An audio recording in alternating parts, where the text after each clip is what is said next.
There is something that's been trending on social media that got me angry.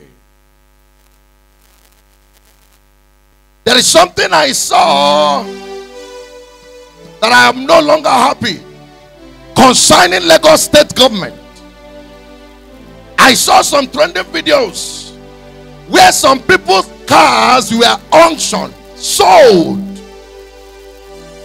And I was like, what is going on here? I began to inquire and I discovered that there are stories like that some people disobey traffic, whatever. That it was a traffic offense. Some people say one way, some people say this, and I began to wonder. And because of that, you auctioned somebody's car. I don't understand.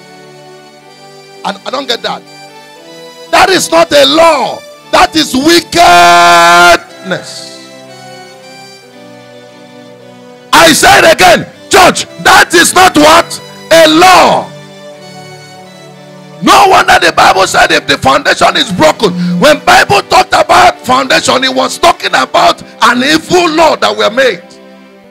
I'm calling upon the governor of Lagos State, His Excellency Governor Sowolu. Listen, I don't know if it is under your administration or you saw it when you came in.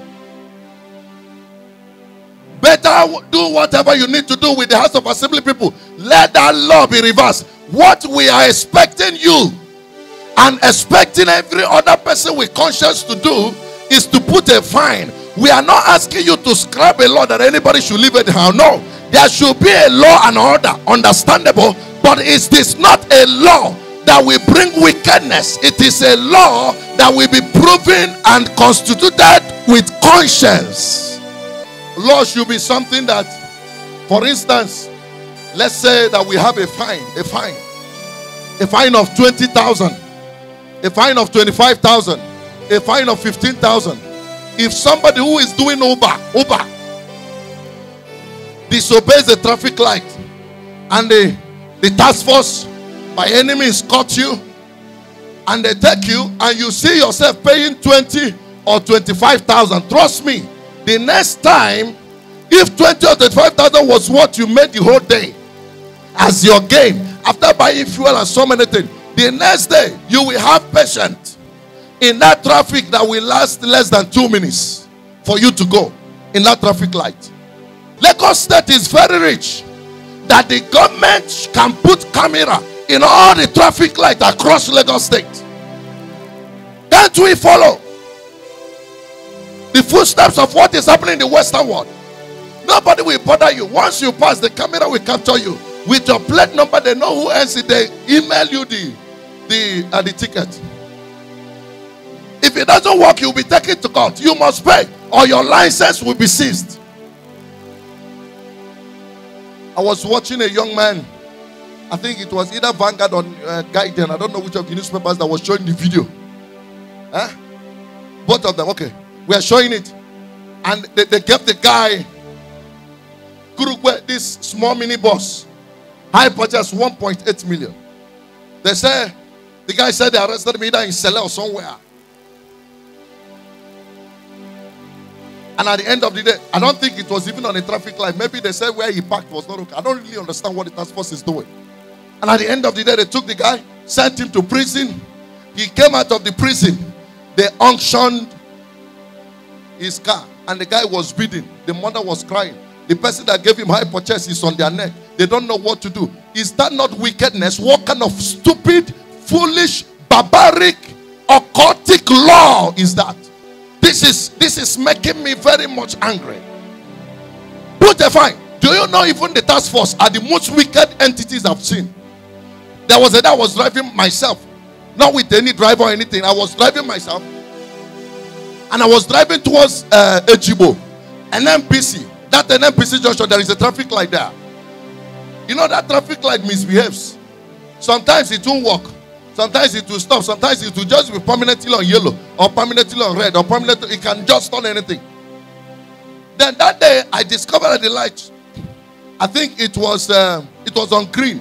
Naturally, it's supposed to be on green. Before it goes to red, some light will turn to yellow first to give you a warning that this thing is turning to red. So, but the thing went into red at the same time. But I was able to manage to stop. Suddenly, I saw the LASMA people. They carried one iron with nail and put in front of my car. Then the first thing I did was to look at the edge of where I stopped. So I knew I've never, there's no fence. They told me to wind down. I did. They said I should come down. I said no. As I was saying no, somebody was talking to me. I said, tell me what it is. Somebody has followed the other side, was dragging my passenger door. Bam, bam. I shouted and I said, what is wrong with you? What is the problem? He said, this is a traffic offense. I said, traffic offense, how? He said, I should see that I've crossed the line. There is one white line where they would normally write stop. My brother, I came down. Do you know that my front tire was not even on top of the line? They say my front bonnet. Oh, Chineke. They say my front bonnet. I became angry. I was ready for anything. It's just that that day I was rushing to pray for somebody in the hospital. It was an emergency. So they said, no, we can't do this. We were there talking that the light went back to green again. I now, instead of me to stop, cause more delay for those driving, I now opened the door, they entered. They said, let's go to office. The office is in Ejibo. When I got to the office, even before we left, they insisted I must drop my phone inside the car. They are afraid of me recording what was going on. When they took me to that office, when I got there, I became mad. They said, who are you? I introduced myself. They were looking at me. So the other one said, okay, come, we know what we'll do. We get you a receipt. They said the receipt is 40,000. I said, I'm not going to pay. I said, let me take my things. Take the car. He said, but I know you. Take the car. So that word, I know you, he was confused. He doesn't know if it is threat or whatever. He now came back. He said, okay, me and Oga, we have discussed. They say you should bring 5,000. I said, 5,000 official or bribe?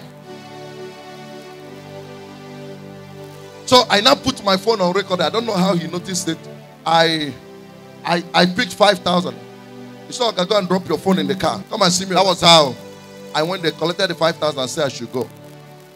Wait, is it that the same people that they call task force that is holding people unctioning the car of the poor masses? Of the poor masses. There should be a fine. Let it be a fine. The way it should be done for understanding is let it be a fine. When they give you 7 days or whatever and you don't pay the fine, they can now tell you every day the car stays in the place, we add 500 naira. It will be understandable. Not telling somebody you will sell his hard-earned money. No wonder the youth are shouting, let's take back our country. That's why the youth are shouting, let's take back our country. I have only one fear. The fear is because, you know, after the 2019 prophecy I give of who shall become the president in 2023, where God showed me 2 persons. Do you know I've been praying to see if the person a lot of people are yelling for will be the president. God have not shown me that person as a president even till now. That is just my fear. That is just my fear. That is just my fear, because the way this country is going, we need to take back this country. If I tell you who the Lord has shown me as the next president, oh, one of my fathers in the Lord and some generals who are popularly known invited me, and one of them said to me, son, you are the only person that has been consistent in your prophecy and it doesn't fail. He said you gave the first time in 2014, sorry, that you saw the handle of chair broke and Jonathan fell off and Bugari came in as the president. He said when we saw that we were laughing and it came to pass, the video trended, it came to pass. In 2016, you came out again and said you saw Atiku being the major contender to Bugari in 2019. And in that time, he said Atiku was in APC. And in 2019, the thing came to pass. Then you came out again and said you saw the chair removed. Atiku sat on the ground and Bugari will return. The thing came to pass. He said in 2019, you now gave the 2 faces you saw that will emerge in 2023 as candidates, which has to be Atiku and who? Tinubu. And it came to pass again. He said, now that you're saying this one, I'm afraid. He said, what do we do? He said, why is God very comfortable in punishing Nigeria? He said, may God have mercy and deliver this country because of so many of us. May God, I don't know what we have done that has made God hide his face from us. May God have mercy and deliver this country. Look at the kind of law in Lagos State. Nigeria needs deliverance. Nigeria needs deliverance. And because of that, let me tell you, I've gone into prayer now. If we don't take back the country now, I know it will not pass 2027. Let's take back this country. I'm very angry in this whole rubbish the governments are doing, and the people suffering it are the poor masses. But my fear is that the first that was shown as the next president, oh God. But now, the way they're making us angry, I think I'm going to join others. I've been so quiet for a long.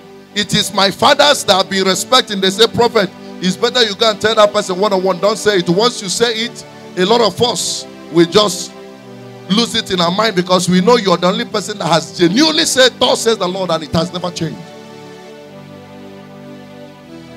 So, Olu, the governor of Lagos State, I urge you, as somebody that have conscience, to go and revisit with your men, revisit this law. And I advise the so-called task force, let there be a fine on somebody who disobeys. The law will take its course, but don't bring the wickedness onto the poor masses. My prayer is that Lagos will succeed, but don't bring wickedness, so that the anger of God will not come upon you. May the Lord help Lagos State. May the Lord help Nigeria, in the name of our Lord Jesus Christ. Amen. And we celebrate God this morning. Celebrate him.